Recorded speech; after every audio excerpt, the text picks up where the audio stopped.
હવે સવારમાં પાટે દખ્તરે પેક કરી લીધા છે અને કરોડોનો વહીવટ કરવા નીકળી ગયા છે, પણ પેલા આપણે આઈસ્ક્રીમનો ઓર્ડર લેવાનો છે એટલે આઈસ્ક્રીમનો ઓર્ડર લેવા આવી ગયા છે. બધા એમ કહે છે કે વિડીયો નીકળ્યો બનાવ્યો કરો છો અને વિડીયોમાં તમે ફાકા જીકીને ફાકા માર્યા કરો છો, તો એને જો તમે અમારા ભાર્ગવભાઈ આપશે સાંભળી લ્યો.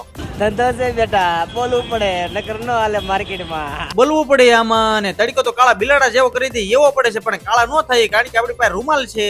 આમ તો જોવા લાગે ને કે 50,000 ની નોકરી કરતો હશે, પણ કાંઈ કરતો નથી. આપણે યાર ફાકા જ નીકળ્યા મારે છે. હવે પાછો ગાડી પડી ગયું ને એટલે નાના છોકરા જેમ ભેના સડી ગયો કે મને ગાંધીબાગ લઈ જાવ ને ગાડીમાં રખડાવો ને પછી ભાર્ગવભાઈ ને ગાડી હાંકવા આપી દીધી, પણ ગાડી હાંકતા હાંકતા શર્મા અહીં તો જો ને ભાર્ગવભાઈ ઓલો ડાયલોગ તો મારી ગયો આપણો ફેવરેટ. ધંધો છે બેટા, બોલવું પડે નકર ન હાલે માર્કેટમાં. ને ધીસ ઇઝ ધ દેશી જુગાડ. બારે બહુ તડકો પડે છે ને એટલે આપણે મોલમાં એસી ની હવા ખાવા આવી ગયા છે ને આપણે અહીં મોલમાંથી કાંઈ લેવાનું નથી ને કાચ પાડી ગયો એટલે 3-4 મણના તો આપણે ફોટા પાડી લીધા છે. કાંઈ નતું લેવાનું, ખાલી એસી ની હવા ખાવાની હતી, તોય 500 નો સાંજલો મોલ વાળા કરાવી તો લીધો છો ને. આ એસી ની હવા તો આપણને 500 માં પડી. હવે આને મોલમાંથી કાંઈ નથી લેવાનું, ખાલી ટાઈમ પાસ જ કરે છે કારણ કે 6 વાગ્યાની બસ છે ને 4 વાગે એટલે ટાઈમ પાસ કરવા આવી ગયા છે ને. પછી ગાડીને કરી 1.2 ની સ્પીડ માં રસ્તામાં રસ જોઈ ગયો એટલે નાના છોકરા જેમ વેને સડી ગયો કે મારે રસ જ પીવો છે એટલે ભાર્ગવભાઈ ને આપણે રસ પાઈ દીધો છે ને. પાકેટમાંથી પૈસા આપે ઈ તો જવો જાણી ઈ આપતો આપણા પાકેટમાંથી જ પૈસા આપે છે કારણ કે આપણે તો વિડીયો ઉતારીએ છીએ ને. પછી કાળા બિલાડા જેવા થઈ એની પહેલા તો આપણે મોઢે રૂમાલ બાંધી દીધો છે ને. વિડીયો ગમે તો લાઈક શેર અને સબસ્ક્રાઇબ કરી નાખજો મારા વાલા.